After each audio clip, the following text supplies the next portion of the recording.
Hello, I'm Who Are We, and today we will discuss two influential models in the study of visual search: feature integration theory, FIT, proposed by Anne Treisman, and guided search, developed by Jeremy Wolfe. Both theories seek to explain how we find and identify objects in a cluttered visual environment.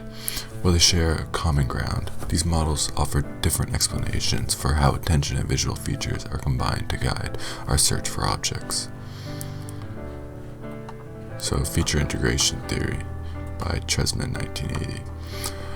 Anne Treisman's feature integration theory, FIT, is one of the foundational models of visual attention. It proposes a two-stage process in visual search: a pre-attentive parallel stage and an attentive serial stage. The parallel pre-attentive stage. In the first stage, basic features of the object, such as color, shape, orientation, and size, are processed in parallel across the entire visual field.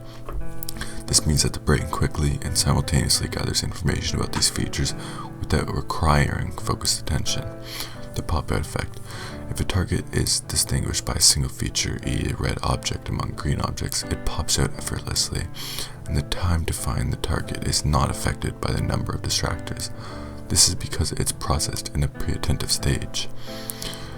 The serial attentive stage, when objects are defined by a conjunction of features. For example, a red horizontal bar among red vertical and green horizontal bars. We need to combine information from different feature maps, color and orientation. This requires focused attention, and search becomes serial.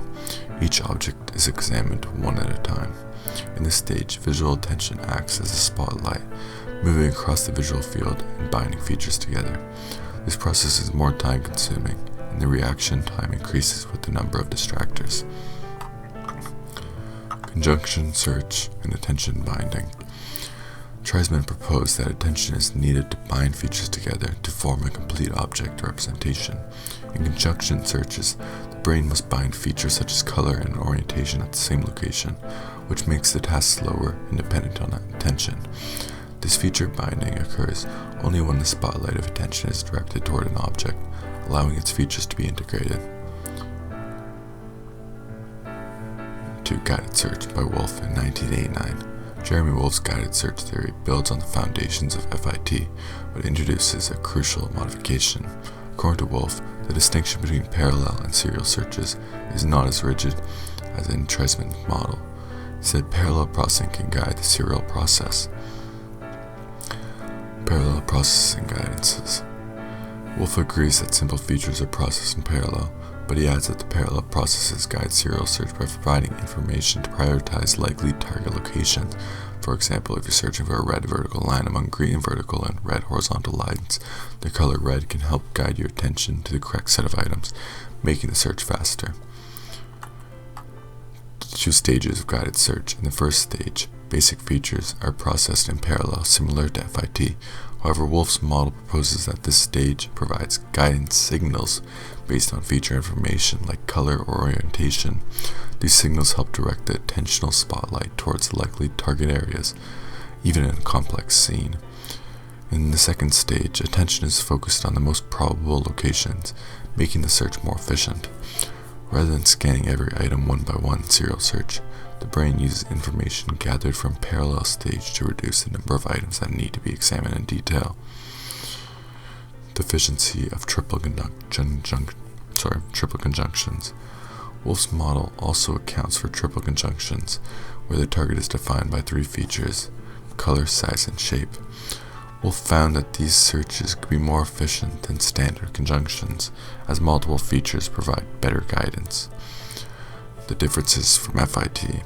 In contrast to FIT, guided search does not strictly differentiate between parallel and serial processes.